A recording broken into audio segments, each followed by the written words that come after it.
भारतानं मालदीवला 50 दशलक्ष डॉलरची मदत वाढवून दिलेली आहे। मालदीव चीनकडे झुकू नये यासाठी सरकारचे हे प्रयत्न सुरू आहेत। त्यामुळे पुन्हा भारताकडून मालदीवला मदत जाहीर करण्यात आली आहे। नांदेडसह मराठवाड्यामध्ये अतिवृष्टीमुळे शेती पिकांचा भाजीपाला पिकांना फटका बसलाय, तर भाजीपाल्याची आवक घटल्यानं भाजीपाल्याचे दर वाढले। मध्य रेल्वेवरील ठाणे स्थानकावर शनिवारी रात्री 10:30 ते पहाटे 4:30 पर्यंत ब्लॉक घेतला जाणार आहे। पादचारी पुलाच्या कामासाठी हा 6 तासांचा ब्लॉक असेल।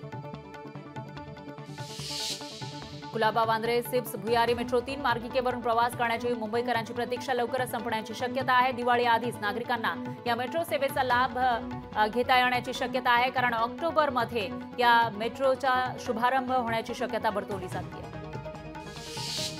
महाराष्ट्र राज्य सहकारी बँकेच्या सेवानिवृत्त कर्मचाऱ्यांना निवृत्ती वेतन लागू करण्याचा निर्णय बँक व्यवस्थापनानं घेतलाय। सेवानिवृत्तांना महिन्याला किमान 10,000 रुपये निवृत्ती वेतन मिळणार आहे। ग्रामसेवकानं काम न केल्यास त्याला ग्रामपंचायतीमध्ये कोंडून ठेवायचा, कायदा आपल्या हातात घ्यायचा असं वादग्रस्त विधान खासदार कल्याण काळेंनी केलं। आदित्य ठाकरेंनी सिनेट निवडणुकीच्या पार्श्वभूमीवर मतदारांना पत्र लिहिलं आहे। मतदान करताना भावी पिढ्यांसाठी योग्य निर्णय घेण्याची ठाकरेंनी मतदारांना विनंती केली।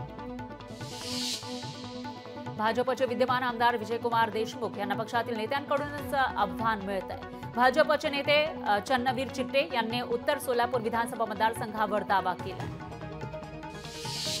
वाढवण बंदराजवळ टेक्सटाईल प्रकल्प उभारण्याच्या हालचालींना वेग आला आहे। MIDC कडून प्रकल्पासाठी 1200 एकर जागेची निवड करण्यात आली आहे। लोकशाही मराठी ऐका, पहा, जागरूक रहा।